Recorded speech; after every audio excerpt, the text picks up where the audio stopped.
Welcome, everyone. Welcome to Caught in 4K podcast. And today we are blessed and humbled to be hosting Just some. no minus, no ads, just some. The legendary. Yes? Sindo. Eh, And of course, Your host, Craft the Tafari. welcome to Caught in 4K podcast, and we hope you be having a good time. Our episode is sponsored by Tanaki Industries, dealers in concrete poles and wooden fencing poles. They are actually some of the best in the country, and you should go check them out. We'll leave their link in the description. They have poles of all sizes, actually. You can find building poles and fencing poles in their site, their Facebook pages, Google. You'll find them everywhere. We'll leave the link in the description below. Go check them out. Just from the episode, we will be having a session, a meetup on 8th or Women's Day. Yeah, so if you are interested in financial matters, then that's a very good day for you to attend the session. We'll be having a live session at Rupa's Fun and Fitness this next month on Women's Day. This episode is also sponsored by Keviland Studios at Rupa's Fun and Fitness Center. Keviland Studios deals with photography and videography. We're also sponsored by Bigraphic Studios, which deals in music production, a band rehearsal space, and a music school as well. So, Craft, how you enjoy the Red Bull? It's brilliant, man. Red Bull gives you wings. Yeah, we're really glad to have Red Bull on this episode. They came on board and they loved our work, and we look forward to having a very good partnership moving forward. Yeah, I'm really stoked to have them on board. You know, you look like one of the characters in the animation thing that they usually advertise with. Bas, you unanitafutia pesa hivi. Huh? Thank you very much. Kwanza kuna ule kata anakuwaga na madread hivi na manywele, alafu anakuja hivi na fly hivi. Ni gani hiyo? Si iko hapo ndani. You don't watch the adverts? Nimewacha hiyo, ndo sijaona. Nimeona mingi la hiyo sijaona. Hiyo ujaona? Hiyo sio nitumie. Sawa. But napenda vile plug. The dreads look nice. You know, their ads usually have it's just writing. It's like a drawing. Yeah. So Black and white type of thing. Like it looks like a bit old school. yeah. Red Bull, go to my page. I am the Tafari. I have very good content. Specs na dreadlocks. Man, I'm going to do some amazing work. Little combination. Nitaanza kufanya sky jumps for you guys, just for Red Bull. I imagine when he drinks the Red Bull and then dread zake zote zina disappear, zinakuwa white, alafu zinanini hivi. Alafu Red Bull gives you wings. That would be a sick advert. Itakuwa noma sana. Yeah. Give me the opportunity. Yeah? To offend Rastamendo. Man. Anyway, ni sawa. Kuna a lot of issues that zime cop up lately. But what's the most recent thing yenye umeona online imekushock? Did you see this chick who was thrown out of a car recently? Yeah, I saw that. Crazy, yeah? But ungesema, what is your opinion on that particular issue? Because mimi nilikuwa nasema, you don't know what happened in that car. I also agree with you because no one knows the context behind the story. Yeah. We all saw a short minute clip of what happens, but we don't know what actually happened inside the car. Sam, did you see that video? Yo. Like someone was thrown out of a car. You're still asking for context. Yes. Yes, we're still asking for context. Yes, because you see, I remember when Kofi slapped the lady in the plane. Someone was thrown out of a car. Not a moving vehicle. Not a moving vehicle. It was stopped, yeah? It was a lady. But I remember, I can equate it to the time when Kofi slapped a lady when they were flying into Nairobi. Yeah. And then everyone overreacted without knowing the context behind the story. Yeah. So after knowing the context, some people were like, okay. But some people were like still outraged. But it like split everyone in half now. Because now after knowing the context. And I still feel like once we know like exactly the reason why, we might be, a bit... Still. Context. Context is very someone important.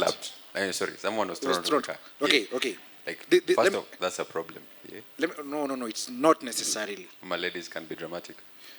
Okay, sometimes I was thinking, I tried to think this out. This chick might have, I don't know what happened in that car, but might have been very abusive, might have been violent, might have been yani umeudhi sana kwa hiyo gari to an extent that this guy had agreed to carry you in the vehicle in the first place. For this guy to get to a point where ameamua kupark gari kando and throw you out of that car, like here's the quarter bure. Maybe it might be, but chances are not really. When you start talking about context, there are so many things that you could have considered. Like, what if they're both from partying or something? Okay, kunaweza kuwa na the issue that maybe the guy might have been or maybe is a violent person.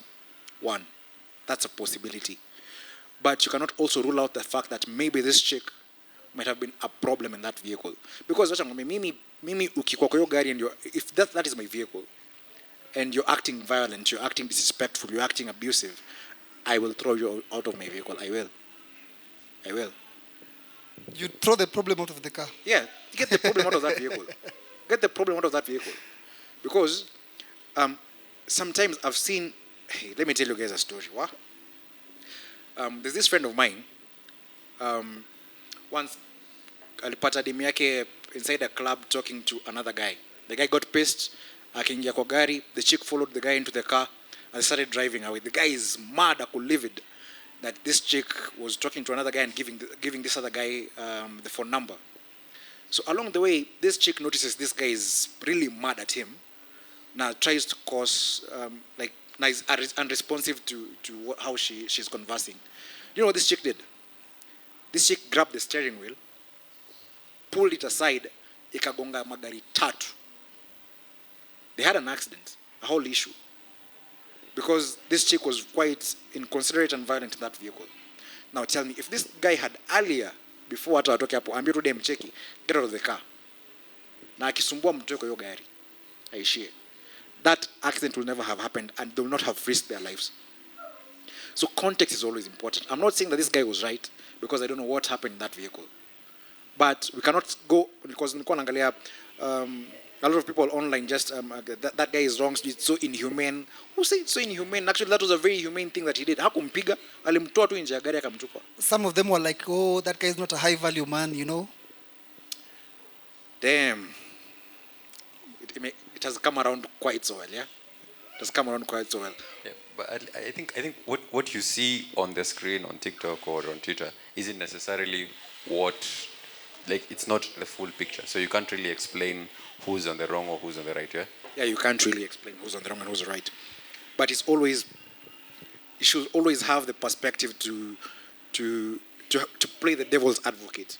And the devil's advocate at this point is it was just entertainment for guys who are scrolling on online. Yeah. What's your very best? But then, what's your opinion on high value men? High value men. I think it's very objective. It's very relative. But there are points where we can all agree on. Now, okay, that seems to counter what I just said earlier, of it being relative. But for me, I think you have to have three things correct. One, your finances. I think every man needs to have their finances correct. And if it's not correct, you need to have the drive to get your finances correct. Number two, I think your character has to be in check. But have you guys ever heard of the term community dick? Yes, I have. Now, you know how I know people differentiate these things. They say that if a chick is loose, her value goes down. But if a guy has many chicks, then his value goes higher. So, but I'm in disagreement. I think that if you're a community dick, then there's nothing valuable about something that is so available. True. If something is scarce, then the value goes high. So if you're a community dick, that like everybody, like udem anajua tu, if she shows you her thighs, it's done. Umeshampea. Umeshamkula. There's nothing valuable in that. No. But if this chick knows that if I make an effort to get this guy, there's a chance that I might also not really get this guy. No. Then value yako inapanda juu kiasi. But what defines value for a guy? Is it the same thing that defines value for a lady? Because I know for ladies it's entirely, or not entirely, but most of it is sexual, yeah? So for guys, as society puts it, it's usually more financial. Yes, it is. So if one guy is more available sexually, then does it mean that that defines his value, per se? Come to think about it, I think then I then disagree with what I said just a few minutes ago, because the most high value men in society have the most options in terms of women. Exactly, yeah. True. Okay, the most financially not the most financially stable men have the most options in terms of women, like and the men who have the men who have the least financial capabilities have almost zero. So the finances go hand in hand with the I actually availability. disagree. Yeah? I disagree with you because I don't think it's all about finances. I also think Is it? a high value man is not defined by richness in wealth, in terms of wealth. I feel like you can define it in terms of someone who has their life figured out. You know, someone who's he has a stable income. He's not reckless with their expenses. He is not. He's a man. He's not childish anymore with his ways. He's not the kind of person who you'll check up after like in the middle of the month and there's an emergency and you need something from him and he's like there's zero bob in the account because maybe the past week he's been partying all night and then wasting everything.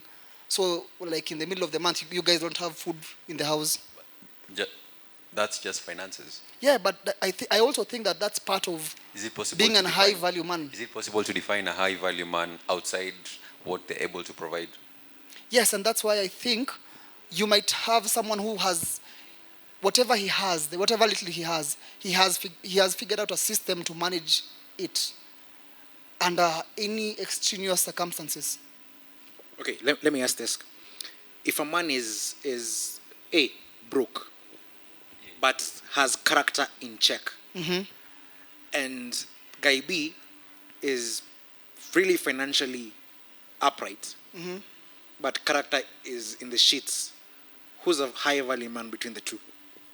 If I were to be asked, I think I would pick. Let me rephrase the question. Uh-huh. Would you rather be broke, full of character, or rich with no character? I'd rather be broke because I can get rich. I can get rich at any time. Because good substantial wealth is got out of character. Because it's easy. There's always this. No, you're wrong. Have you ever listened You're to wrong. this? Have you ever listened to this statement? They always say it's easy to get rich, but it's not easy to stay rich. Is it? It's not easy to stay rich. Anyone can get rich. You can just wake up and you be Bro, like, okay. no, you're wrong. Me, I want those formulas for getting rich, man. You're wrong. You're I wrong. want Bro. those formulas for getting rich. DM me, huku nyuma. You're very wrong. Personally, I think you're very wrong. Getting rich sometimes requires you to be so ruthless in terms of what you're getting. And when you talk about ruthless, it doesn't mean I'm not necessarily talking about violence. But you know how some men are so ruthless when it comes to business deals, and that's what gets them their money. Yeah, which is something I've noticed is what gets you money ultimately makes you a very bad companion. You know, if you are arrogant, if you are, you're cutthroat, you want what you want, yeah, then you grow up and you grow making money with that, then at some point it's going to be detrimental because once you start hanging out and having a family, those are the characteristics you've grown up with, yeah, and ladies don't like that. Yeah, so ultimately you're going to end up having maybe a second wife, because Like that's what got you there. Sometimes, especially if you come from the trenches, you come from nothing, you have to be so brutal when it comes to making your money. What I mean by so brutal is, for example, I'll have to sometimes, not all the times, sometimes prey on your weaknesses, prey on your stupidity to make money. No. For example, a client comes to me. I know I sell this product at 10,000, but I know you when mjinga, haujui how much this product costs or how easy it is to get it, and I quote it at 70,000 and you buy it at 70,000. Is it my fault for selling it to you at 70,000, or is it your fault, the stupid person, for buying it at 70,000? Because at the end of the day, biashara ni biashara. We'll buy at 70,000 and could have got it at 10,000. Who is stupid? Ni fault chanani at that instance. I think the best way I would phrase that, because I think we're going all the way back to characters in terms of, now I would relate it to religion, of how someone who's really good cannot be rich per se, yeah? And how I would phrase that is to actually say, see, the Bible says there are laws of men and laws of God, right? And actually God says that you are allowed to follow the laws of men. He respects the laws of men, right? So e-commerce is accepted, because even in the Bible there are things that I think Jesus had to go and buy according to that price, right? If I go and buy a donkey from somewhere else and then take it to Jerusalem and then I hike the price, I have to make a profit. It was accessible. It was acceptable, right? So I don't think that is just business. You see, there is the negative brutalness and there is the positive brutalness. There is the positive side of business, and there's the negative side. Let me pause you right there. Mm-hmm. Our forefathers, Mm-hmm. in this great continent of ours, Mm-hmm. never believed in the concept of owning land. No. Beg to differ, man. Beg They- to differ. Some of Wait. us, some of our forefathers were grabbing land when the rest No. of us.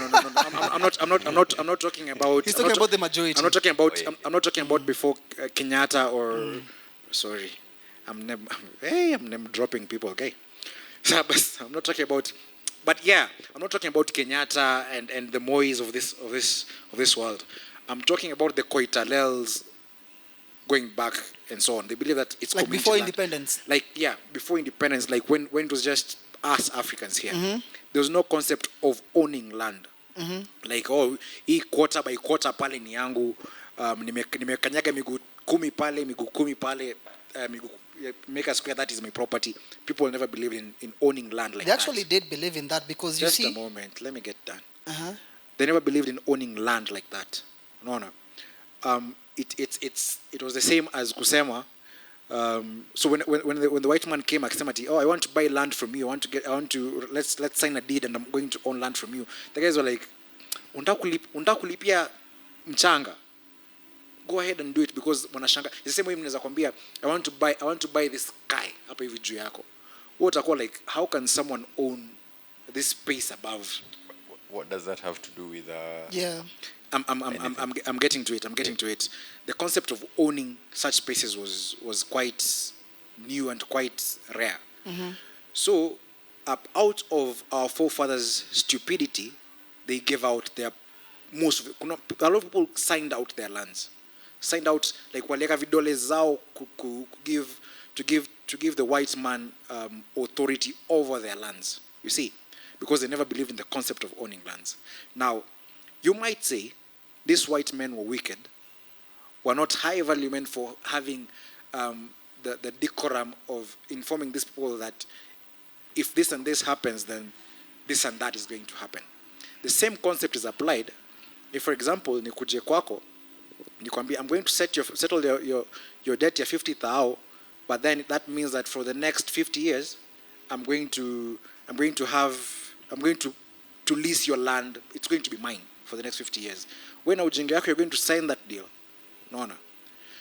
Now, in that instance, just because maybe you're a noble man and thought that this was a good deal, does that make you a high value man? Just because uko na some level of character and nobility, or does that make me a high value man because I'm able to get property for myself at the expense of your stupidity? So, two things I disagree with you. First of all, I do not think Africans did not practice land ownership. We just phrased it in a different way. Because if we did not phrase it if we did not accept that concept, there is no way that we believe in inheritance right now. Even long ago, there were rich people and there were poor people. Inheritance back then was not about land. But back then, there was rich people who owned farms. Yeah, I think it falls down to value systems. Like Yes. the white person valued Valued yeah. land in a Me, I'm different an way. African. I have like 10 wives. You know, I know there's unlimited land. You know, I don't know there's like unlimited land. So it really doesn't make sense to me if someone is willing to offer some costs or some price for me to give them some piece of land, yet I know I can go find more. So I think it's just a difference of value systems and lack or information asymmetry. So if I prey on that stupidity of yours, that you don't know that there's limited land for my own financial gain. Now, because through preying on your stupidity, I've gotten to become much more wealthier than you. Yeah, By far. that's Does that pretty make much- me? Does that make me a much higher value man? Yeah, that's pretty much business. I mean, you need to know what people don't know for you to sell what people don't know. Knowledge, yeah. Yeah? So information asymmetry is basically business. So in that sense, who's a higher value man? Someone who knows value from a context where other people don't. If you really think about it, but I'm not trying to be philosophical at this point. I think a high value man, and I'm not trying to be cocky about it, is someone who can see value where people can't see. Oh, that's interesting. That's quite So if you can see value where people can't see, you're considered a high value man. If you're the first person to discover oil, you're considered a high value man. Yeah, if you're the first person to discover oil and people are traveling in donkeys, then you know, probably, yeah. So at this particular juncture, we will consider people like Bill Gates, Elon Musk as high value men. Yeah, because they are actually high value men. if someone can see the power of computers way before other people do, then yeah. Yeah. So what about the societal aspect of it? Because we have only looked at the financial aspect of it. Which that's the thing that's disturbing me. A high value man is relative. You know, like someone else has to tell you you're a high value man. It's not you seeing it, which makes it very difficult for you to know, like, okay, I need to achieve XYZ to be a high value man. Like nobody knows that. I think you're quite right in what you're saying, but at the same time, society's values are quite relative at the same time, yeah? But they keep on changing with the they keep time. on changing every time, every day. You can think, for example, you're dating this lady who thinks that your character is... Okay, we were having this discussion, I think, today with my brother about how women from very wealthy or well-to-do families don't necessarily look at your financial status to date you. Can you connect me to those women, please? Don't necessarily. Nakutumia manamba utangana peke yako tuone. I'm open, man. I'm open. Mtumie namba. Namtumia number. Don't necessarily look at your wealth or your financial capability to be able to gauge you on that spectrum of whether you're a capable partner for her in the long term. Meanwhile, women from impoverished backgrounds mostly look at that. Like umsat and talk a block. So it goes back to value systems. yeah, value system being quite relative. But then the society in general is not necessarily rich. That's why we talk about the 1%ers, the 3%ers, and so on and so on and so on. Most people don't come from well-to-do families. Most people. So value in a society is what 90% of the society can't attain. We can put it like that, and because I think we were talking about this island, I said it's about the majority have their way, the minority have their say. We can say that value is not really dependent on character, because we are the small percent who think that, but 90% of the society thinks that value is pinned on your financial capability and your ability to attain wealth. So if you are to interview the 1%, I mean, zako kwa 1%, siko 1%, bro. Me pia siko 1%, but I will be. You need to have a podcast for the 1%. The 1%ers. Yeah, then they need to talk about value, because at that point there's no money involved and such. But we are all hopeful that we will be one day before. By the way, side note. I was seeing this on Boxpod. Say that that I don't know. It was only is it a million or 100,000 Kenyans make above 50,000 Kenya shillings. Leave alone above 50,000 shillings. I saw something. It was in the Nation Gazette. They were saying 50K. Yeah, I think it's between. I don't know if it's 1 million or I 100,000. think it's 100K. 100,000 people 50K. only make above 50,000 bob, 50,000 Kenya shillings.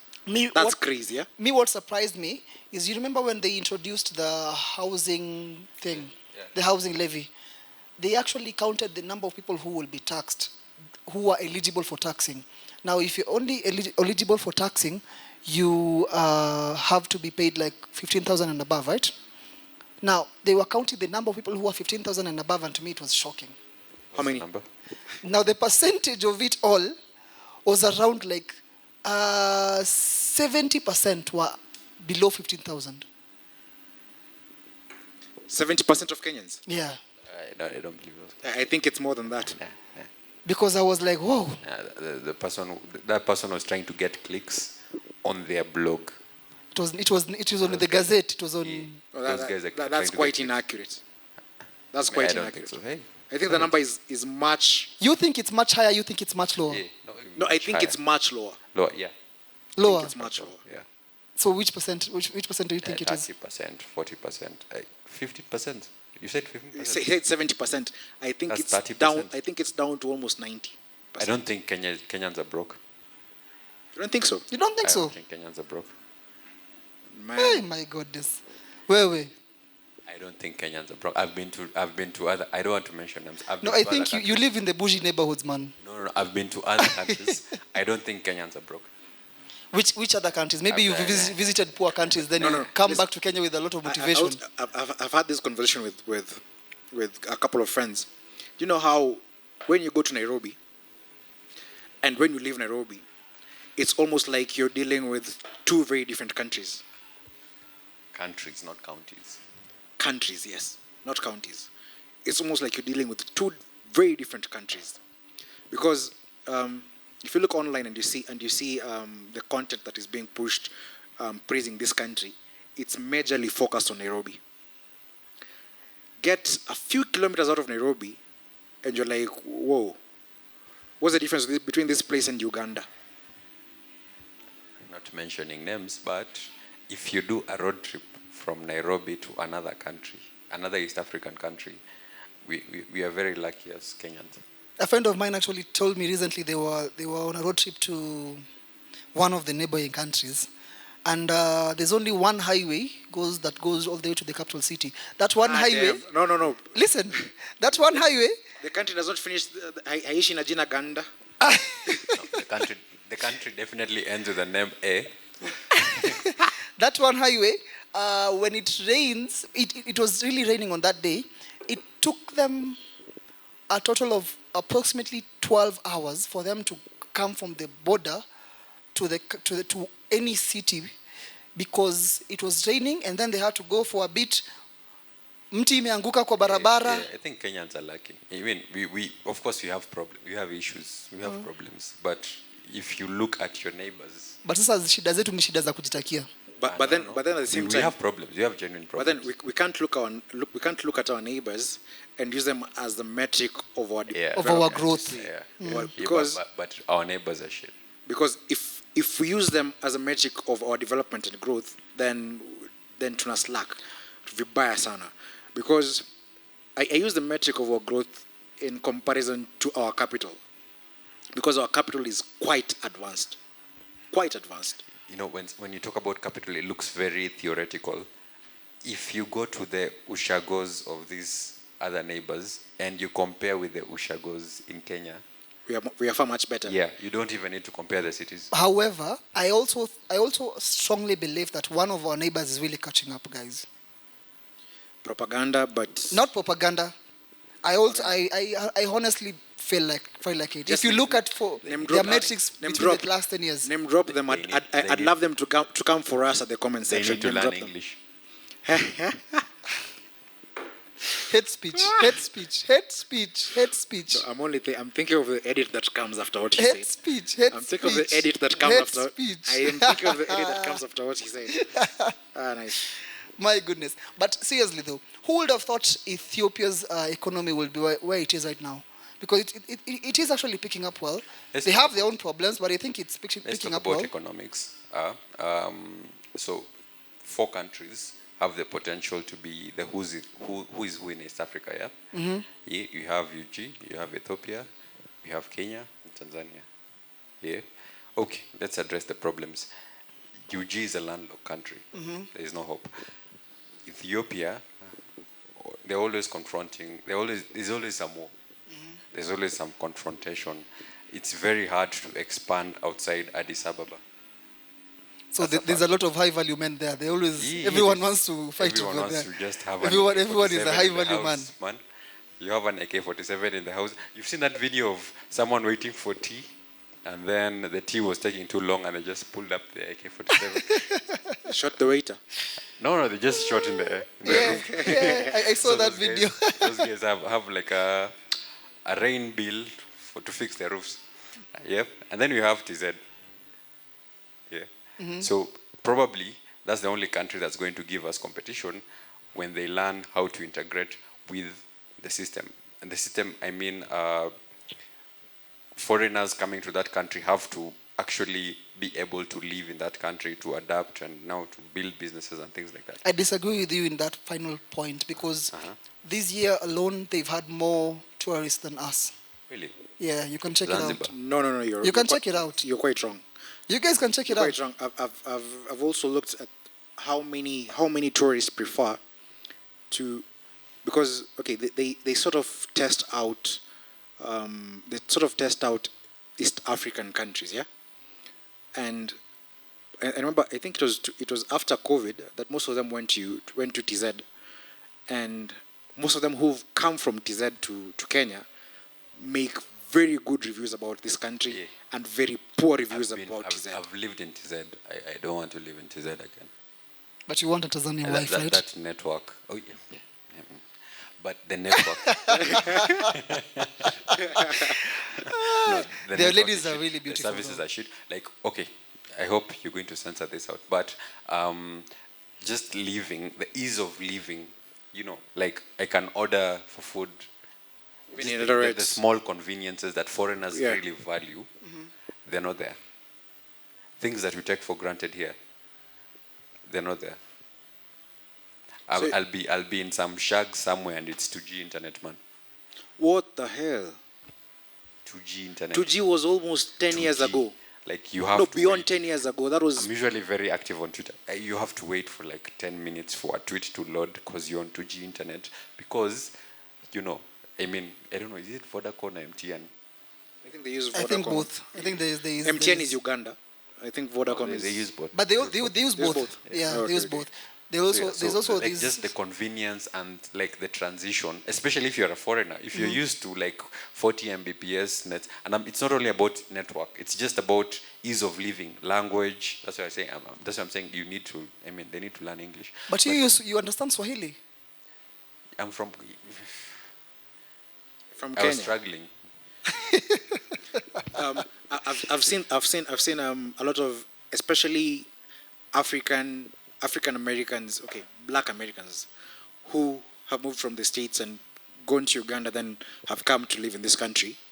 There's a lot of, like, it's much easier to live in Kenya because literally everybody speaks English. Like, Yeah, like Nairobi is Africa light. Yeah, like if you're talking about tourists, Nairobi is your Africa light. Like that's where you don't have such a huge difference from where you're from. How about South Africa? so I I think that's the biggest competitor Nice. to Nairobi. Not even Lagos. I think it is. I think it's better than Not Lagos. even Lagos. Better than Lagos. I think we are better than Lagos. Lagos is like California, man. You just pull up with your guns and stuff. But listen, I think we're much better than most African. You're much safer in Nairobi than in Johannesburg. Yeah, number one. But I think in terms of expatriates coming to live in this country, I think we are second to South Africa. Why? Because they're so much more integrated with. Cape Town is a first world town. Yeah. Like, Cape Town is a first world town. They're so much more integrated with expatriate community than us. Although we were rated as the best country last year for the Because of expat. diversity, yeah. Yeah, because we are much more diverse and much more open and much. Hatuna xenophobia as much. There's a bit of it, but not as much. Thank you for mentioning that, because I was also going to say that the only negative aspect to South Africa is the xenophobia, man. And violence. And They're being- quite and violent, being but they're tagged. quite violent by then in terms But of Joburg over Nairobi anytime. Joburg. Oh, in terms of violence. No, like in terms of just city vibes. He's Yeah, talking yeah. about the nightlife. Yeah, I think. No, come on. It's not about the I'm nightlife. trying to be serious here.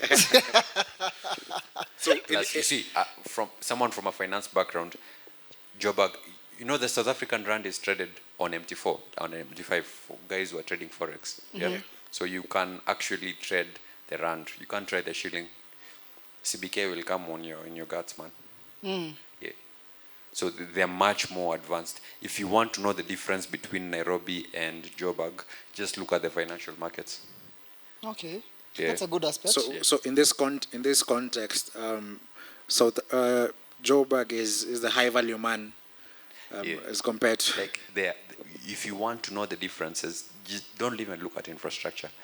Financial assets and financial markets, they are much more developed than us in terms of what you can trade, what you can gain in terms of online trading and things like that. Yeah, so Now- much ahead. No, Miles ahead. coming to. I love that you've brought this up. Coming to trading, and online trading. For most people who are watching us, we have people. Most of our metrics are youths aged 18 to all the way to 38, 40, who will love watching our pod. Some of them trade, some of them want to. First of all, how easy is it to pursue? Is it a career path really, or pursue that as a way of making money, especially for someone who doesn't come from a financially solid background? First off, and I just want to make this clear, trading isn't for everyone. Yeah, not everyone can withstand a loss of 100k, 30k, and the next morning they're still there on the charts. Me come in that cheesy. You're going to lose money. That's the guarantee. You're going to lose money. Yeah, but having said that, I see that South Africans are more inclined to it than Kenyans, but we're heading there. So we are learning lessons from them. At the moment, you have quite a number of South Africans having their white label. There's a thing called white label where you can put your own brand on top of a broker, and then you basically say that you're starting your own forex broker. Yeah, that's a white label. And there are so many South Africans doing it. And basically, what I've seen the trend is we are picking a lot of lessons from South Africa in terms of growth, in terms of how to market ourselves, in terms of even like the flashiness. Yeah, we've seen quite a number of Kenyans being flashy on. Yeah, I've actually seen that. That's something South Africans have been doing for a long time. Is it for real? Yeah. Because I've seen that in Nairobi right now. They've this thing. There's this estate on Thika Road when you're heading towards Dini, where you go to work, you wake up in the morning, but your neighbor is always in the house. But in the evening, and endesha benz yake. So we are picking a lot of trends from South Africa because they are way ahead. And if you want to know the difference between Nairobi and Johannesburg, just look at the financial markets. They are way ahead. And if you want to make money and like be ahead of the curve, just do what South Africans are doing.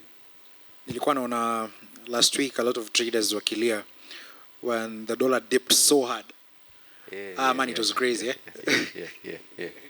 So just a brief. We had the dollar.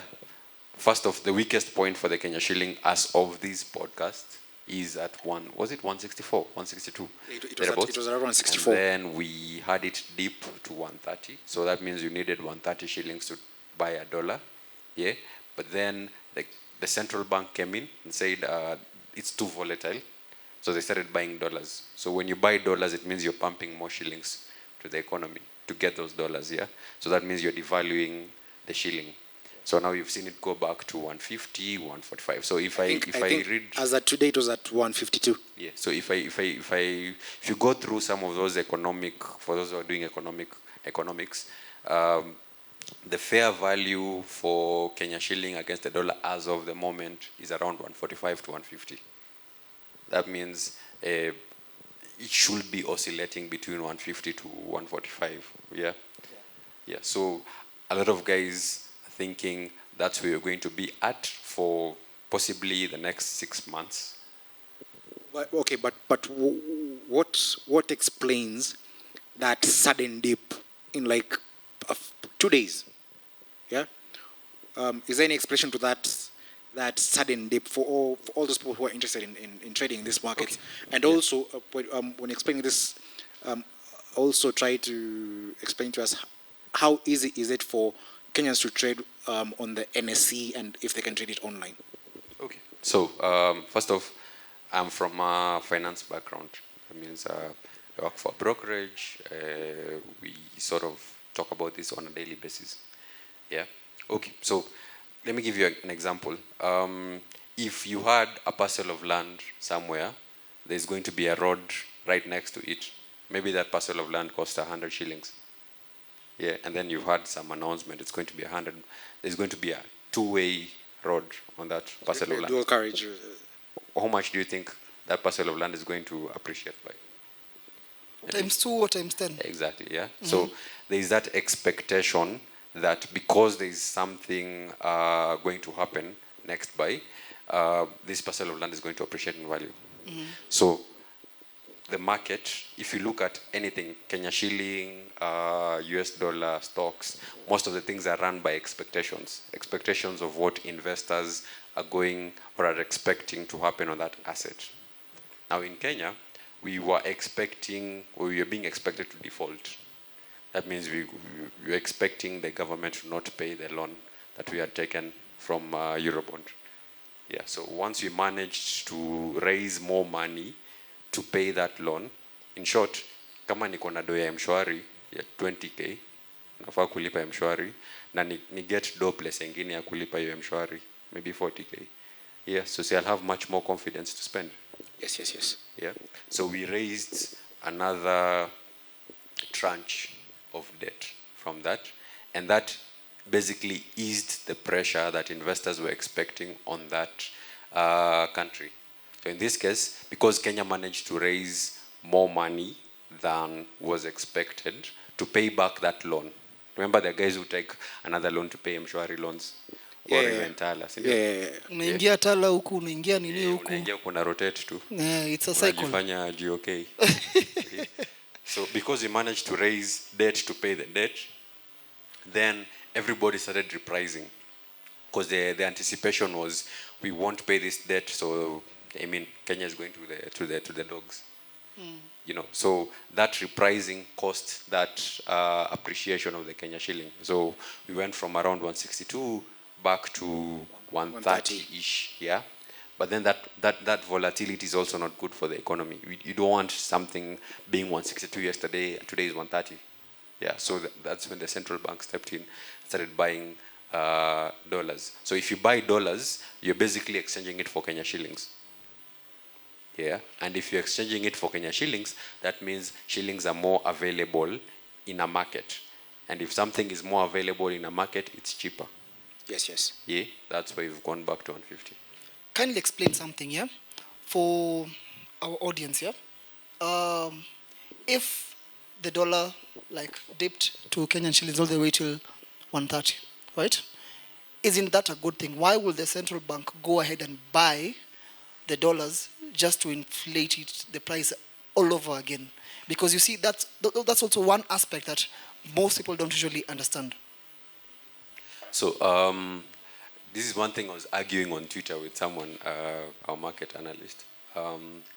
You don't, the Kenya shilling appreciating isn't necessarily a good thing, yeah? Remember there are people who are exporting flowers, there are people who are exporting, you know, there's a ton of things we're exporting as a country, yeah? If the Kenya shilling was to appreciate, then that's a very bad thing. Because I also saw, it becomes expensive. I also saw someone complaining on Twitter. They were saying they work for an online company and they are paid in dollars. So if the Kenyan Those shillings, guys are good. If you're earning in dollars, man, You're in good hands, man. but then now that person was not happy at all because of the prices. Yeah, but we have a part to play in terms of exports. Yeah? So if the Kenya shilling depreciates too much, then our exports become significantly expensive too quick. Yeah.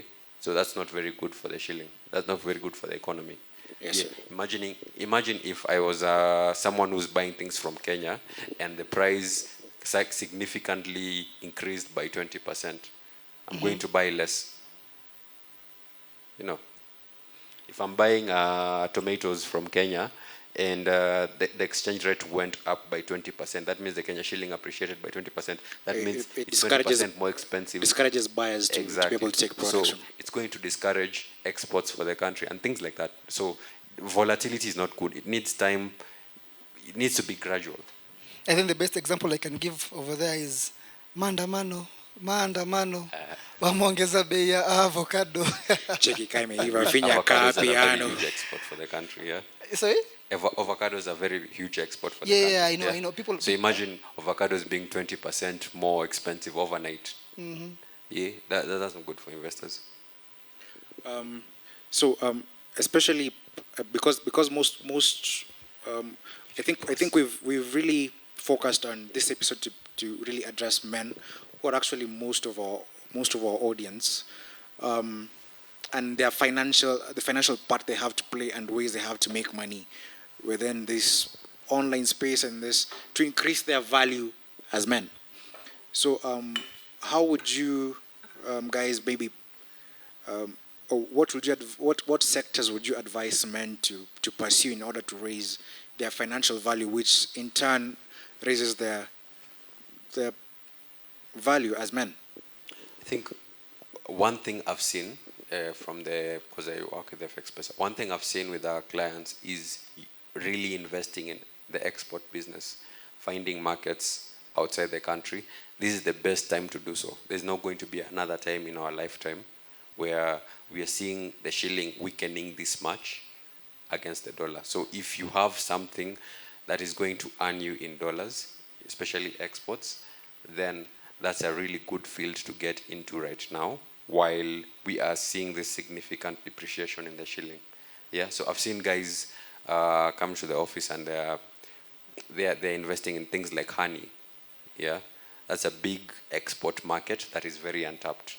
Yeah, so this is an opportunity for you to look for business outside the country that is going to give you that much needed value in what you're selling.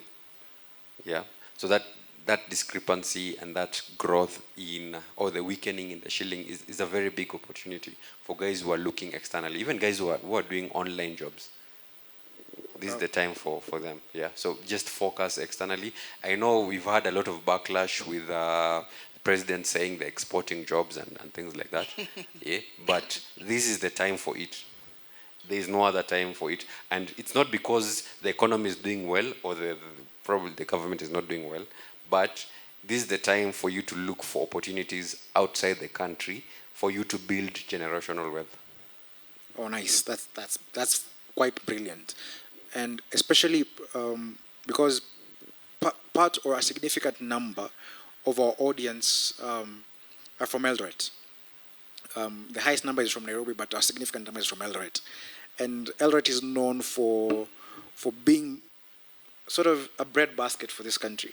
Like we produce a lot of agricultural produce that we can really, so that people can leverage and push and make sales out of this country. And I think that if that's a very good place where people can actually invest in and make money out of, then we're going to open a lot of channels for guys to create a very good income for themselves, and as you said, create generational wealth. Zach, do you have any parting shot on this? I think like right now, as much as the government is telling people to push the tech side of things, I think technically there's a side to it that they're actually right, because there's a lot that we as not just Kenyans, as Africans, we don't understand yet. There's a lot that we need to push ourselves and maybe go ahead and get in front of the curve. In terms of tech, in terms of AI, we were having a discussion with you earlier about like AI and how most companies and people in Africa have not yet figured out how they're going to actually take advantage of AI. and actually make money through it. So I think that's a market that we haven't yet quite considered. And the first people to solve problems with AI are going to maybe kind of like make a lot of money through it. Yeah. So I think that's also something that we can venture into. Yeah. Okay, so I think part of this conversation we started discussing about what it means to be a high value man, and I think we kind of almost a majority of us agreed, or the two of us agreed that being a high value man really means it's more of a financial thing than it is a character thing. Though, as much as we'd want you to have to be very good of character, at the end of the day, being financially stable is really determines most part of what it means to become a high value man. And I think taking note of these particular spaces, for example, the online space, if you can be able to trade, if you can be able to trade and learn how to do it, you can be able to farm, learn how to export it, if you can be able to export your labor outside of this country, if you're able to leverage technology like AI and make yourself financially stable, then I think that's what makes a financially stable man. And I think we mostly agree on that. No, sorry, a high value man. Damn, high value man. So yeah, I think, ladies and gentlemen, we're going to wrap up our episode at that point, that high note, and would like to invite some for another episode. I think you've been quite insightful. Yeah. Yeah, definitely. Next time we're going to talk about forex traders. I'd really want you to And how they make money in Nairobi and make our women jealous over here. Just ask me all those questions, man. We ask you all those questions. Yeah. This guy is a billionaire chini ya maji. He doesn't show his money. Me, believe me, I know. There's this one time I looked at his M-Pesa balance. I was like, okay. Ulikuwa unafanya nini kwa M-Pesa balance ya mwanaume? Jamaa anatuma pesa hivi na angalia anasema, "Ai! Come on. What am I doing with my life?" We wrap it up. Cut. Amazing.